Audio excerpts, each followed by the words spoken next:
Okay, g'day everybody watching. This is our eschatology series, and I'm here as always with John and David. G'day, guys. How are we doing? Hello. Beautiful day again. Good day for eschatology deconstruction, eh, boys? Absolutely. It's always a good day for eschatology deconstruction. Yes.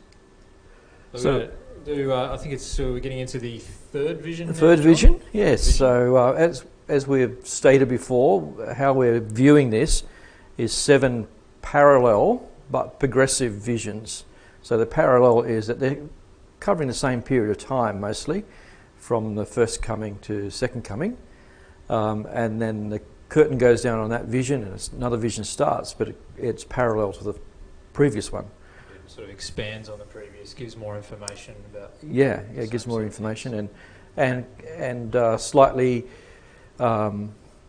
different paradigm that we look at. Sometimes it does talk about it assumes the first coming, and other times it highlights it, and also the second coming. Sometimes it just assumes the second coming, and in other places it majors on that.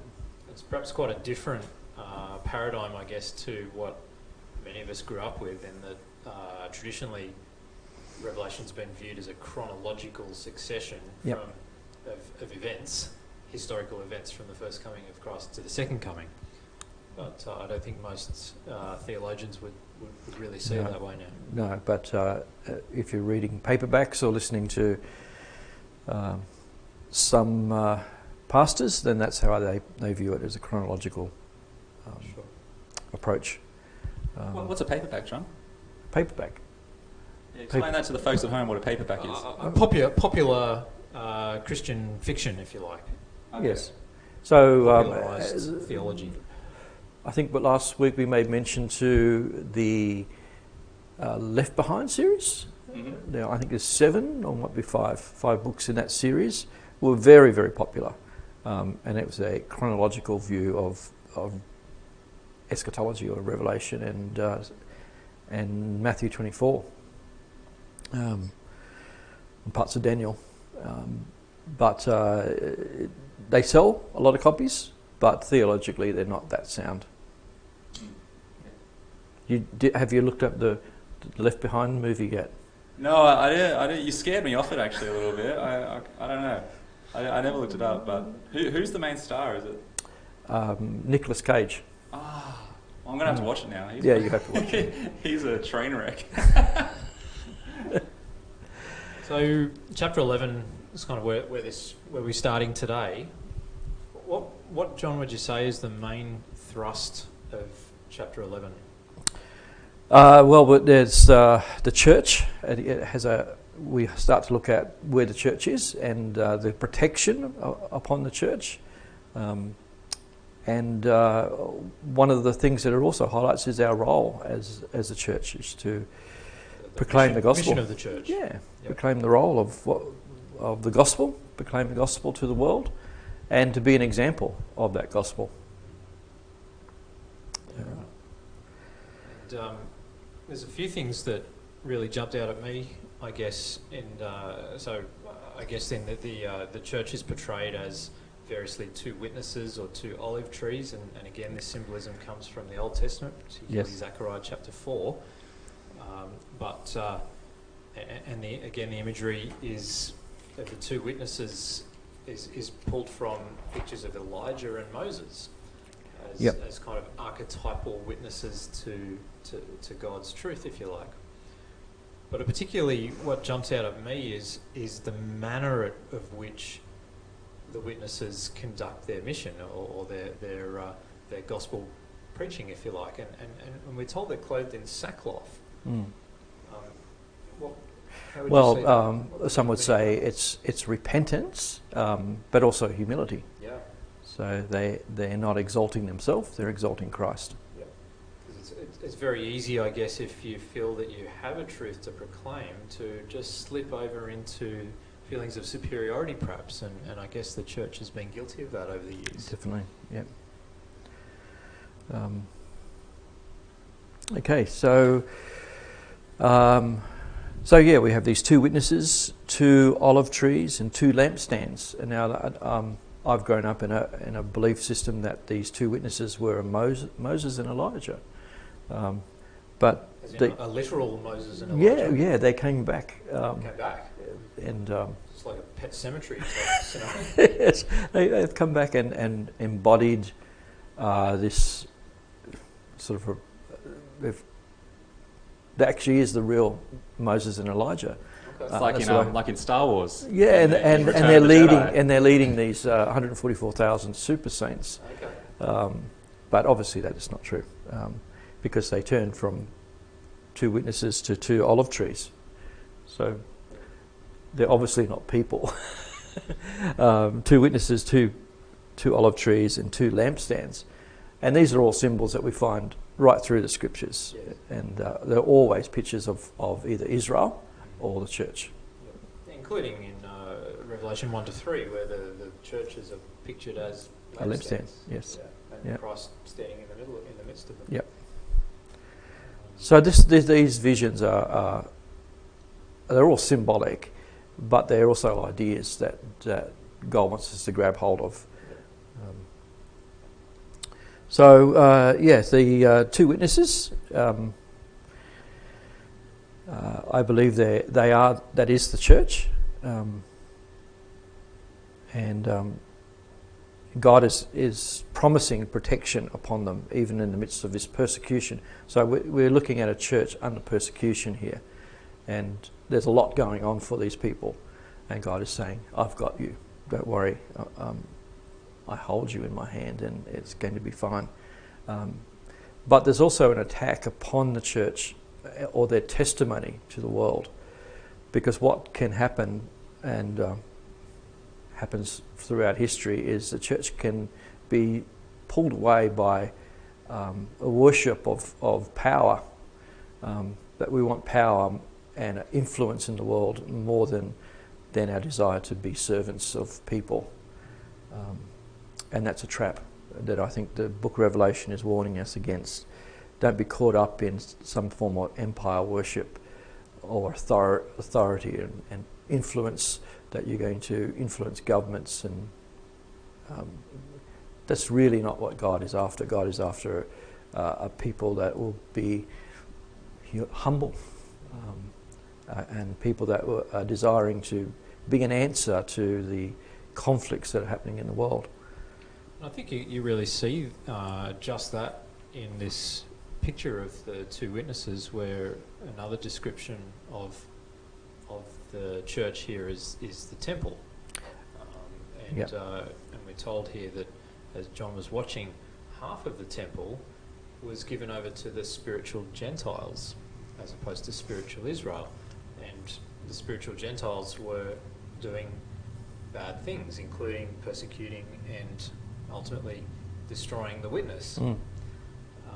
So it would appear that bad religion is inside the church as well. Yes. That's a little bit of And so sobering picture. So there's two parts of this temple. So the part of the church is on the outside, but the other part is in the temple. When the word there is actually naos, which means the holy of holy. So they're the ones that have drawn close to the very presence of God, and that's what they're more focused on, is the presence of God, rather than having power. Okay, it's the outer court that's become the outer court of the Gentiles. Yeah. Very good. So when you see that word temple, we are the temple. We're the temple that God is building, not which is a people, the church, where God dwells. And the naos has always been that right through the Old Testament. There's always been the Holy of Holies, a place where God and man dwell. And when we get into the New Testament, it tells us that we are this temple. We are the naos. We're stones put together, but the chief cornerstone is Jesus Christ. And he dwells in us, and we dwell in him. And that's the naos. And those who are on the outside are more focused on power and influence. Yeah, right. And there's a time period here that the that the witnesses are witnessing for, or the duration of their witness, if you like. It's a time period that keeps coming up in biblical prophecy, and it's variously described as 3.5 years, which interestingly was the length of Christ's ministry. Yes. Yeah. And it's 42 months is an equivalent time period, or 1,260 days. And we'll see. This is the first mention of this time period in Revelation, but you're going to see it coming back again throughout. And again, it's drawn from the Old Testament, where, well, if you're a Jew, the most famous, I guess, time period was when Antiochus Epiphanes trampled on the temple and defiled the temple for 3.5 years in the time between the Testaments. But there was also 42 stations in the desert where the Israelites were wandering for 42 years. Mm-hmm. Elijah shut up the heavens for 42 months. And Christ's ministry, of course, and this just keeps coming back. Yep. This same period. What would you see that as representing in this situation here? I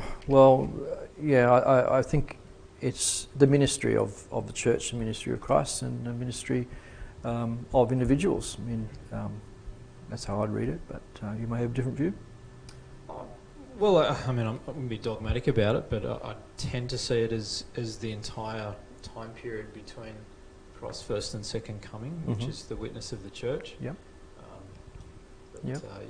There is different views on that. Yeah. Some people would see it as a specific time of Antichrist, if you like, when Antichrist is reigning, and that may recur. Yep.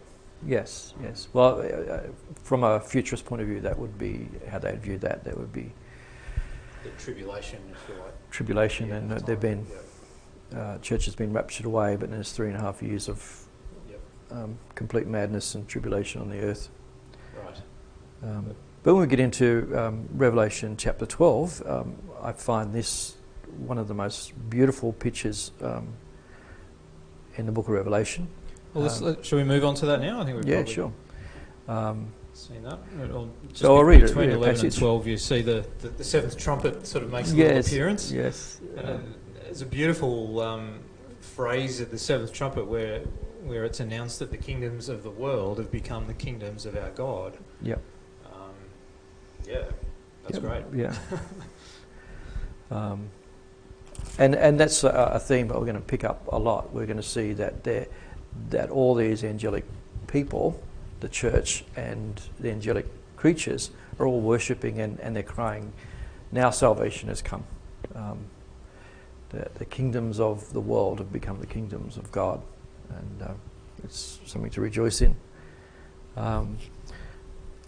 We might even read that's really the ultimate aim of Scripture, isn't it? The kingdom of God is fulfilled. Yes.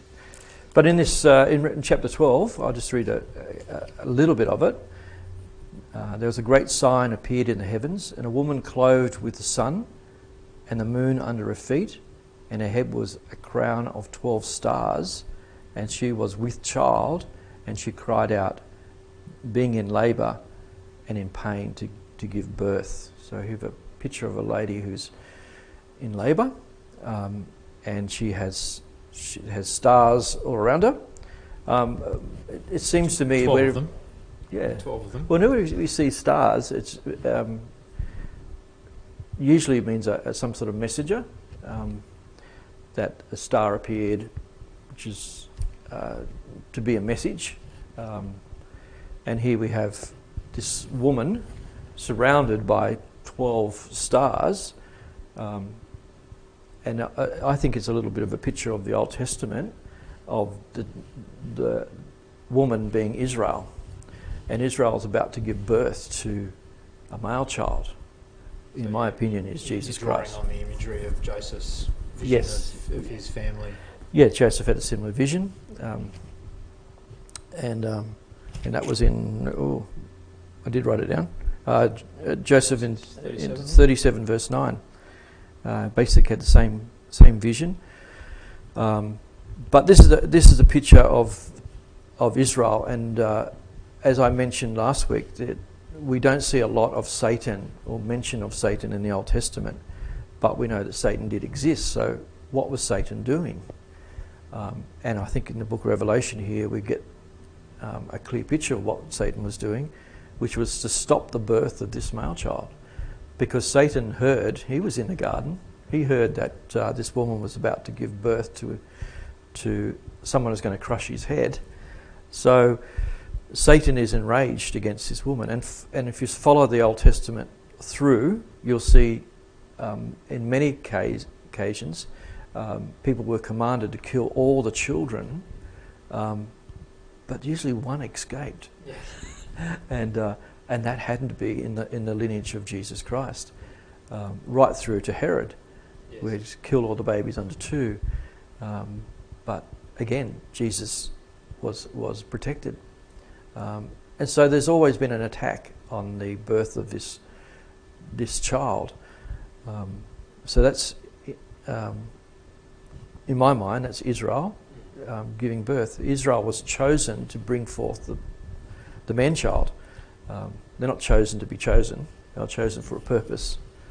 And I guess you'd have to say that the nation of Israel in this vision then becomes the church, or spiritual right. Israel, because the vision continues where after the man-child is taken up to heaven, the dragon's enraged with the woman. With the woman, yes. So the attention now turns to the church, and so the attack is to silence this woman, who is the church, and to rob her of the authority that she has to proclaim the gospel. And we have references as we go on into false prophets who try to deceive us away from our purpose, and but God is promising, you just stay close to me, be the naos of God, with God's presence, and you'll be safe. Don't be sidetracked from the message of the gospel. It's interesting, in this particular account in Revelation 12, the entire birth, life, preaching and death and resurrection of Christ takes place in one verse, an ascension to heaven. Yes. That's almost, for a Christian, to think, well, what's going on here? But it's not the purpose of the vision. The purpose is to I guess, show what's happening to the Messianic community of throughout the ages, I guess, and protection from God, and how they overcome the attacks of the dragon. Yes. And so, David, you gave some interesting thought into Revelation 12:7, just before that there was a war in heaven, and Michael and his angels waged war with the dragon, and the dragon and his angels waged war, and they were not strong enough, and they lost their battle.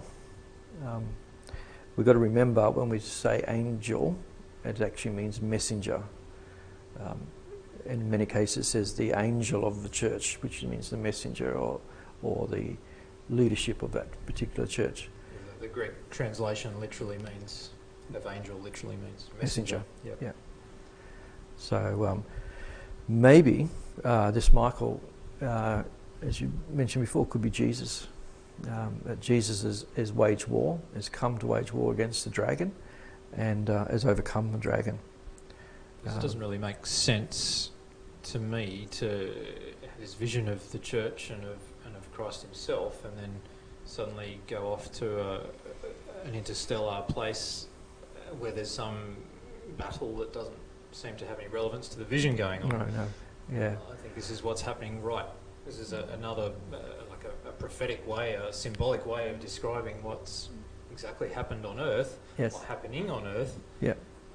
Particularly focused on, I guess, Jesus' ministry and his battle there. Yeah. So once this dragon was defeated, this verse to me is one of the most powerful verses in the Bible. It says, "Now salvation and power and the kingdom of our God and the authority of Christ has come, and the accuser of the brethren has been thrown down, who accuses them day and night before our God.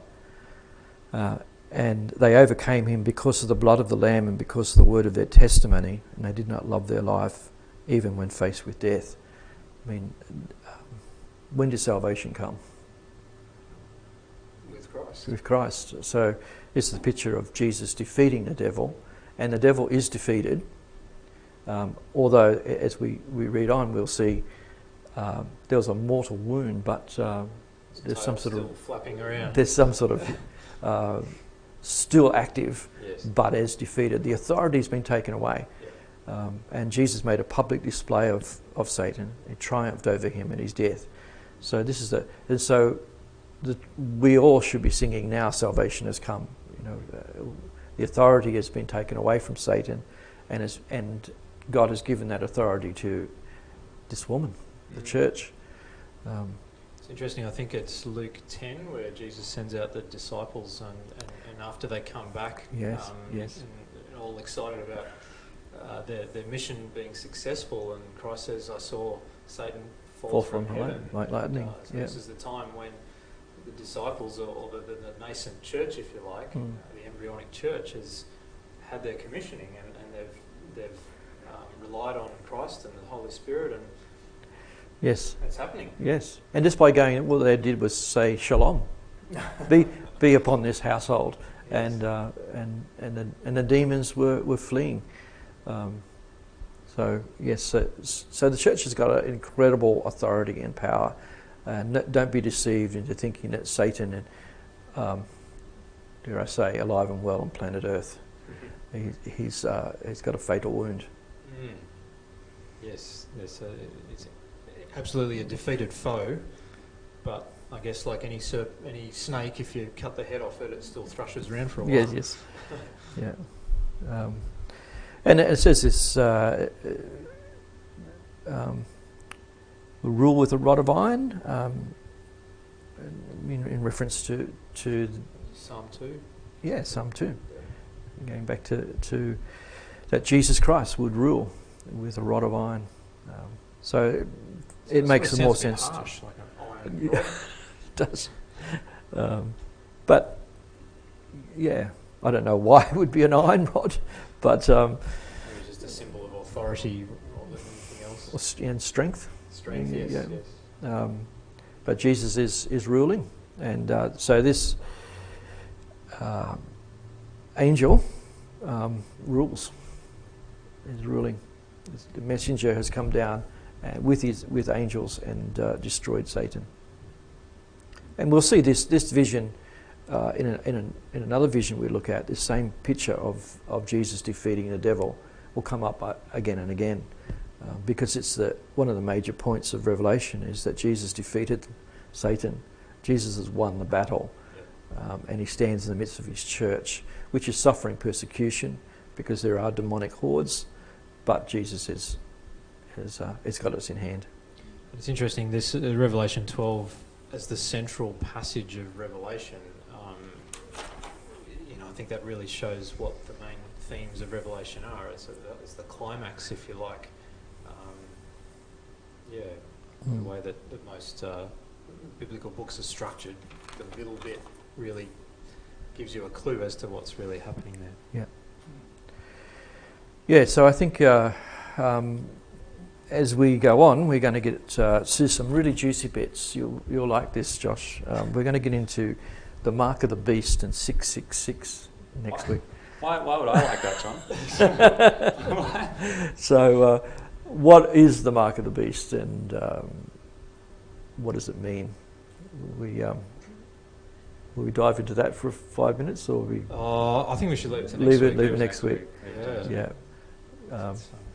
But think about it. What do you think the mark of the beast is? Because at the moment,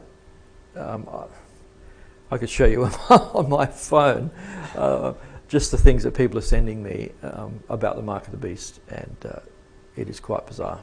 Well, maybe we should have a sort of a top 3 crazy mark of the beast attempts. Yes, I've got to. Put it in the comments below the video. Yes. The best theories you've ever heard about what the mark of the beast is. Yeah. Top 3 best ones. Yeah. Excellent. Yeah, it'll be good. It'll be fun because I've got probably 25 messages sent in the last couple of weeks. So Fantastic. The mark of the beast, it's the Thermomix. That's the best one I've heard. The Thermomix, of course it is. Mate, if you ever had a Thermomix gone wrong, you'll think it is the mark of the beast. yeah. All right. But yes, I'd encourage you to meditate on especially on Revelation chapter 12 and the victory that Jesus has accomplished for us and the authority that the church has. Even though there is an attack, Satan is active against us, we're overcome. And the church overcomes through the blood of the Lamb. The blood of the Lamb and their testimony. A testimony is important, and because as we spoke about, Satan is trying to discredit our testimony and get the church off the topic. He may not be able to kill the church. The church will live on and on, but he tries to silence us and to discredit us. Right. Well, you can keep talking, John, but I'm going to have to run. I've Yeah. got a physiotherapy appointment. So. Okay. Well, thanks for joining us, guys. Much appreciated, and we'll see you again next week. Cheers.